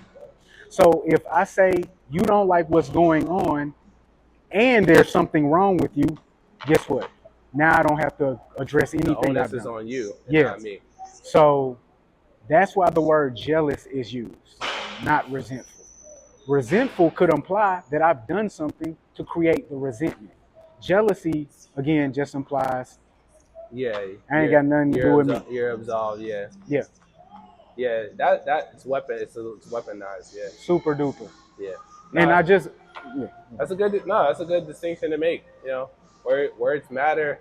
They might be used interchangeably, but have slightly different undertones or connotations to them. yeah, Yeah, um, no. yeah. I mean, that was my full point for that. And so you want to go straight into the Amber Rose? Yeah, I mean, you had it on here a week ago. I think it's definitely ties into what we were just discussing. And Yeah, she was on a podcast. Amber Rose on a podcast indicating that she will not tell her son that he has to work 10 times harder because he's black. yeah. She will just tell him, "Hey, you just have to work as hard as anybody else. You just gotta work hard, bro. Just work hard." You gotta remove all comparison and self-actualize. So I was just talking about this maybe yesterday or a day ago with my wife, and I'll say that if you are telling your children, black children, that they have to work harder because they're black, you are telling them that they are inferior. And I know people feel as though they may be protecting their kid in that instance of just letting them know like what's real out here and how to navigate the world as a black person, which we do have a unique experience.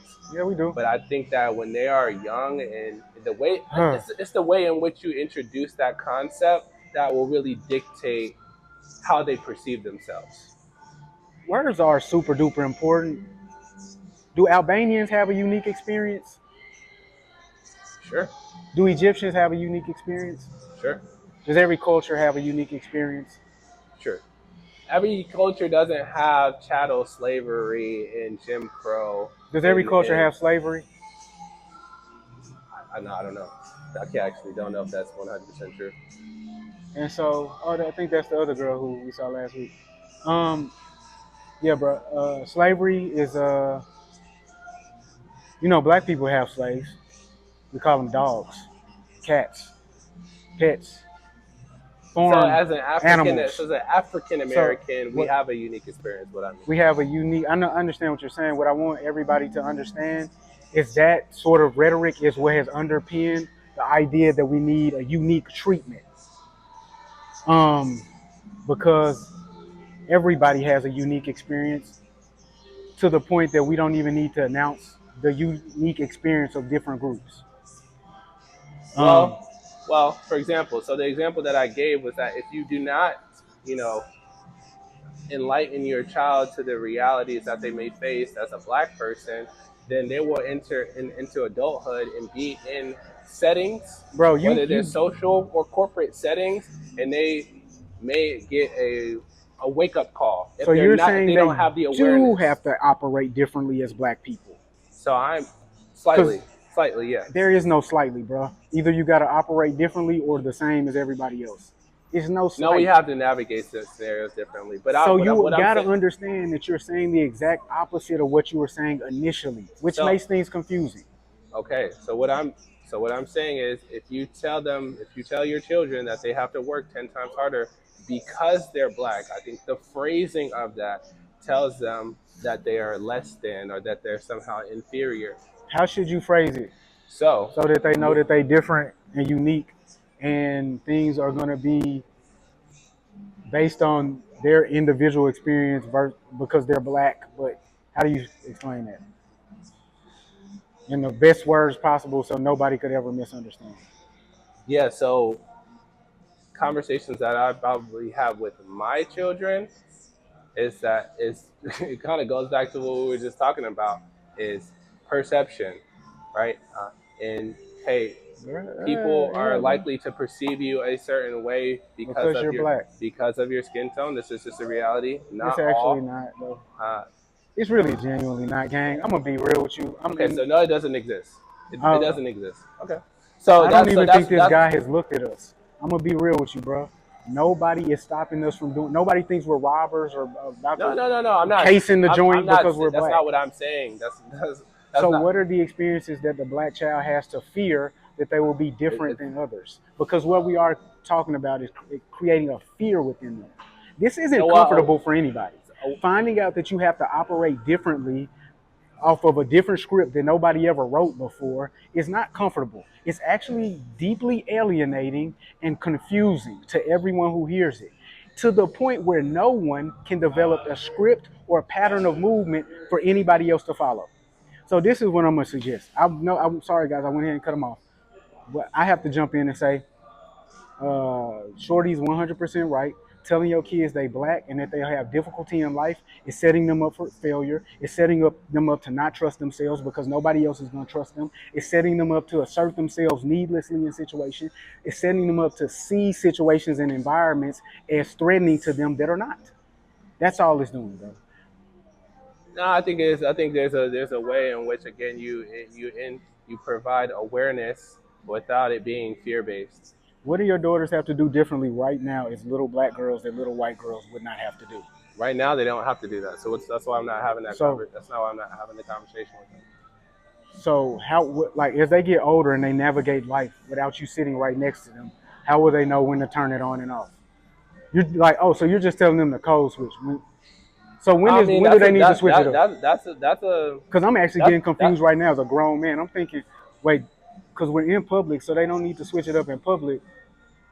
I guess maybe when they're at school, but if they're at school with black people, I'm deeply confused, bro. Break it down, bro. This is really nuanced. Yeah. So again, I think that providing context and awareness. Provide the context, like verbally provided to me as a grown man, so I understand. Okay. So I was saying it right. So as you navigate the world as a black person in America, yes, you are perceived differently because of the color of your skin. That's been proven. So, as being aware of that, you want to navigate the world in a way where you're being diplomatic, where you're being civil, where you're abiding to the laws of the land. Who doesn't have to do that? Being diplomatic and civil and abiding the laws, brother.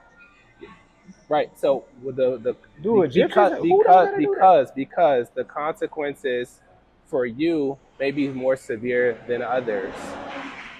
So if you just abide the law, then there will be no consequences. We don't even got to worry about it. Is that what you're saying? And they might come get you even though you did abide the law. And also, being a woman and being black, there is a disparity in.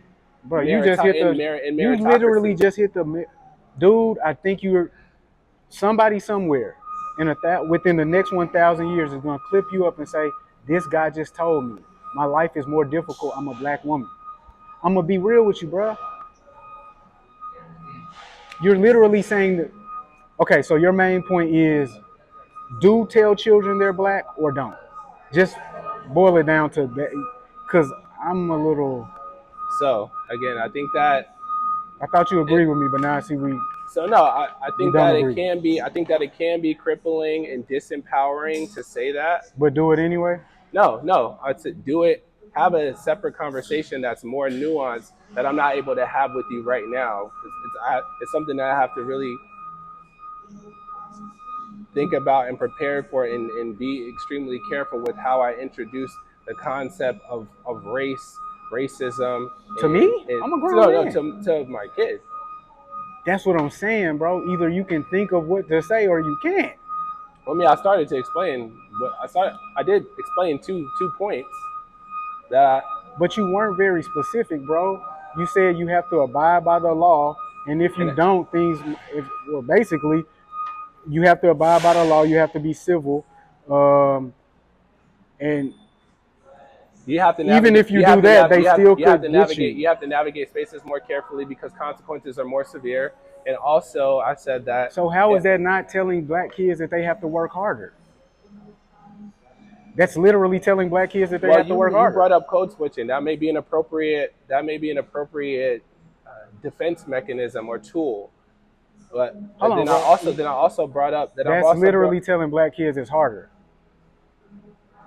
Okay, so we have to say reality. Say reality. So your reality is you are for people telling their kids that they black and they gotta move differently or shit might get a little hectic. Not in those. I won't use those words. I know you won't tell them it might get a little hectic. I'm just doing that for comedy's sake, brother. No. But you're telling them, look, hey, look, shit different for you, but I won't say, it's different for you. I won't say, hey, you, Ryan, you have to work harder because you are black. Let's boil it down to this vague thing that you seem to be saying. It's different for you than white kids. Yeah. Okay, so you're saying what Amber Rose is saying, not to say, which is good because most people don't like Amber Rose. So you can win on all sides, I guess. You can be like super progressive and open-minded, but you can also have said the truth of what you actually going to do, and then you also didn't agree with Amber Rose. I'm going to be super unlikable, and nobody's going to perceive this well. If you tell your kids they're black, they're going to be handicapped for their whole life. They're going to run around afraid of being black, and that if they step out of line in the slightest way, that they will get in a world of trouble, and nobody can save them, and nobody has their back, and nobody's got their side. Not if you tell them that being black is magical. Not if you tell them that being black is empowering and strong. Being black is not fucking magical. Being black is the same thing as makes you resilient. Being black doesn't make you resilient. Being resilient. Oh, yes, it does. Yeah, yes, it does. Genetically, it does, because of what our ancestors faced. We have shown time and time again that we are a resilient people. Because of we have shown time and time again that we'll go for it. That's good, bro. I love battered women everywhere. We've risen above so many circumstances like that where just keep the shit in the same spot. Yeah, bro. We're life or death. So what? Yeah, dog. I think every obstacle that was placed in front of us, we rose above it. That is resilience, and genetically, that is passed down. I'm trying to think of the appropriate metaphor for you right now. It's involving an obstacle being placed in front of somebody. Okay. Let's say there's an obstacle placed in front of me right here. Like right here. Except it's right here. And I'm like, hey, somebody, there's an obstacle in front of me. Can you come and get it out of my way? Did I overcome the obstacle? No, in that instance, no. Okay, so if I say, hey, please come get the obstacle out in front of my way, you guys were really mean to me and put an obstacle in front of my way. Have I overcome an obstacle? Not yourself. Okay. If I say there's an obstacle in front of my way, hey, will you guys please come and move it? Nobody comes and moves it. And then I turn to my kids and go, hey, kids, there are obstacles in front of our way. Did I overcome an obstacle? No. Do you understand the analogy that I just made about the black community? Because to this day, I think it's not correct. It's not accurate. Are we still complaining about DEI? In that instance, many black people have pushed the obstacle out of their way. All of the only black people who push the obstacle out of their way are the ones who stopped being black for fucking 50 years. Yo, bro, I can go do it. I can go sit at the bank, even though I'm black. Those are the ones who push the obstacle out their way. The people who denied the opportunity for an obstacle to ever be in their way. Nah, you're saying because it sounds like you're saying is they had to deny their blackness to remove obstacles. What is blackness, bro? Is it a skin tone or a state of mind? Well, some would say it's a social concept, but I'm black and you're black, right? We are. We are both black. Do we come from the same environment? No, we don't. We do not. Do we think the same? No, we don't. Black is a skin tone. That's all it is. Anybody who wants to treat it as more, you can. Yeah, it's more. I can treat his shirt as more. He's a Jenny's guy. At the end of the day, when he takes that shirt off, I don't get to see him as a Jenny's guy anymore. So everybody in the world is treated equal no matter their skin tone. All right. We've been on this topic for a while. And we'll just keep going on and on. I know, and we've been out here for 2 hours almost. Yeah. Okay. What's the next topic we got to get to? I didn't even know there was anything left on the list.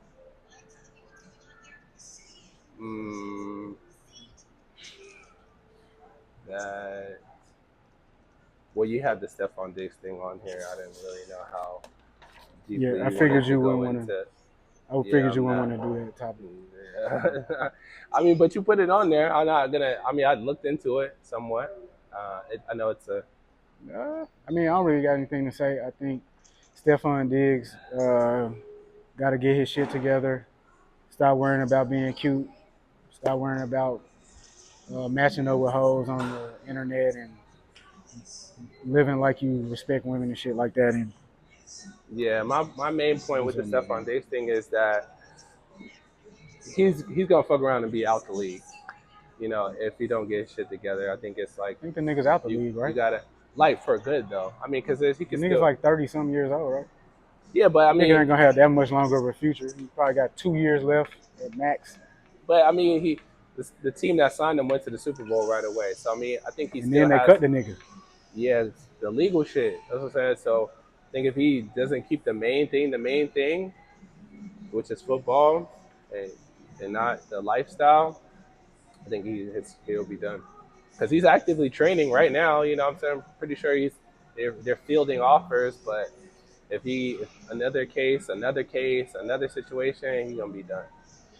The NFL strikes me as the sort of place where if the team that went to the Super Bowl last year cut you from the contract, they don't give a fuck about your star power.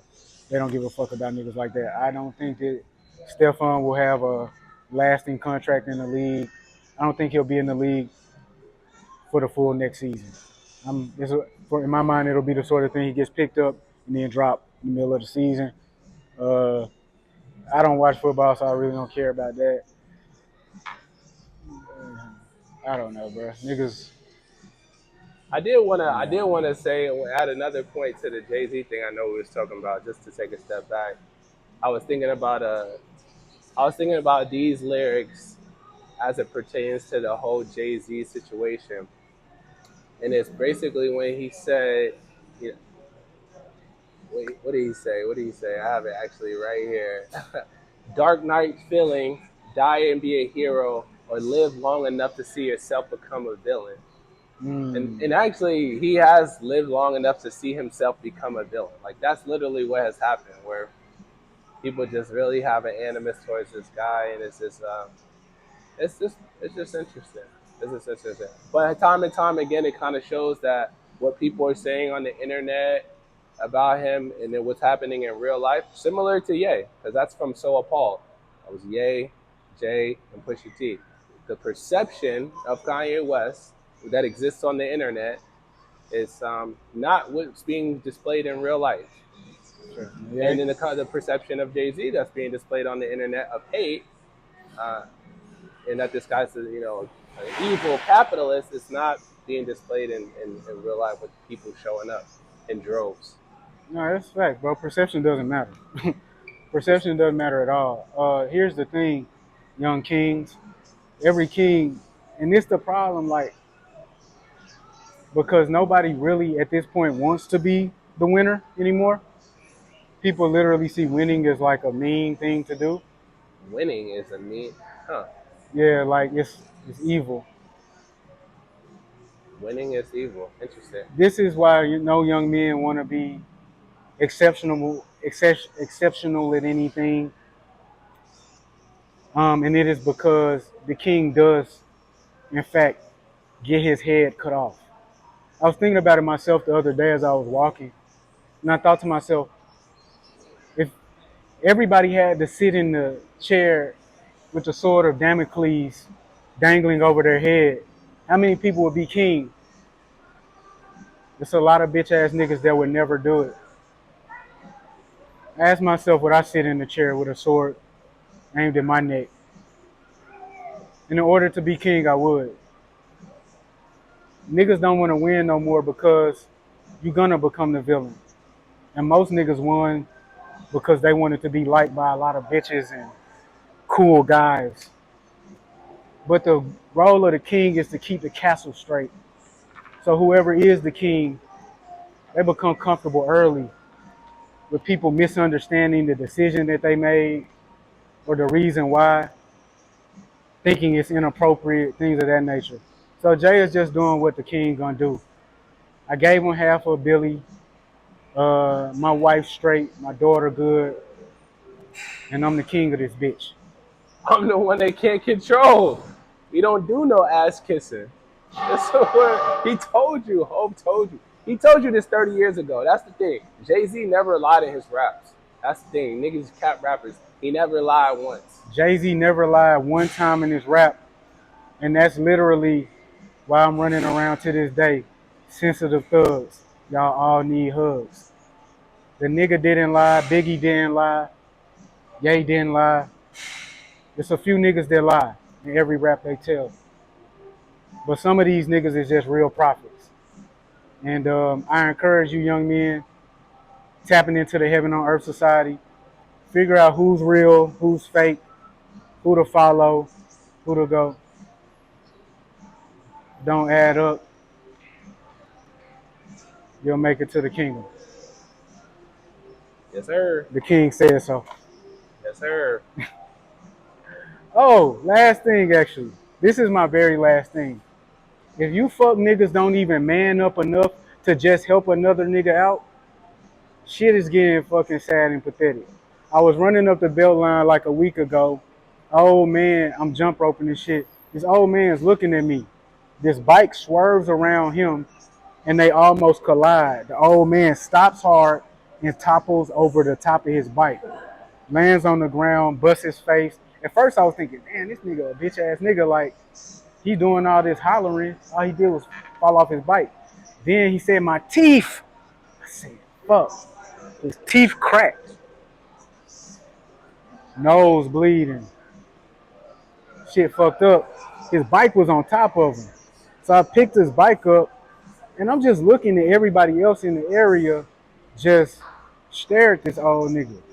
Then after I'm over there for a second, other people come join. Then everybody starts to help. And it became like a real, like, wow, I'm glad. Like, every time I experience that on the Beltline, I'm very glad. Because this is a community of old people, white people, black people, young people, entrepreneurs, businessmen, educated, uneducated, middle school kids, police, the whole thing. And so whenever we come together in that sort of way, it's indicative to me that we all can really become that as a community. Another thing that occurred to me while I was standing there is, because I started talking to one of the guys said, yo, if you hadn't did nothing, I wouldn't have did nothing. I was just, and he explained why. There are so many mechanisms that we use to express that we're making a responsible decision or the smart decision. What bro said was, I didn't want to call the police. I didn't want to do anything because if shit go left and this dude is unconscious, I'm a black man. I can get arrested.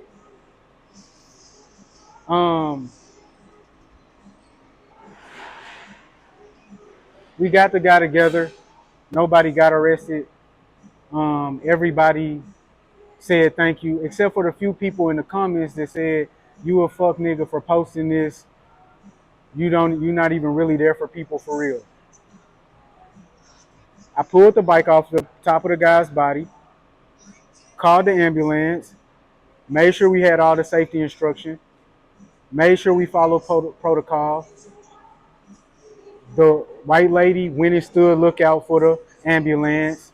The black dude named Shaq picked the guy up off the ground. His girl, Shaq girl, sat there. She flagged down the Beltline attendants. We got bruh right. So no matter what anybody thinks, we did the right thing. And no matter whatever happens, it's going to be somebody to tell you, you did the wrong thing. You're a selfish fool. You're a loser. You shouldn't have did it this way. You should have did it the other way. I pulled the bike off the top of the nigga body. I wiped his blood off his face. We got him some shit. We called the police. Stop deferring. Stop being afraid to even be helpful, because that's a part of it too. Niggas not leaders because they afraid to even be of help, because that could render them in big trouble. I don't know. Stop being selfish. Deliver something to your community. That way the community will look to you to deliver something and uplift you once they realize this the guy that's going to bring us closer to where we trying to get to. And the only way you're going to do that is by being willing to say, I know the way they was doing it, I'm going to do it a little differently with a purpose. You're a stand-up guy, man. Actually, I wore this pink polo for you, man. Kanye. Hey, man. All right, yay. Sorry, excuse me. I'm off that. I'm fully on the masculine. Next time we got to reverse it. We got to do the blue with the yellow horse. I got it at the crib for you. I'm doing pretty hood in my pink polo. Yo, we off there. What we on right now? We on the grungy, dirty nigga vibes at this point. I'm a pretty boy, man. I can't do that. Hey, he tried to shepherd all of you niggas in. He tried to bring niggas in so you'll follow him the whole way. Like the homeless? You're talking about the homeless shit? Derelict. Trust me, Balenciaga made more money off their runway show than you did, twin. Yeah, facts. The homeless look is in. Facts. Like, There's a futurist.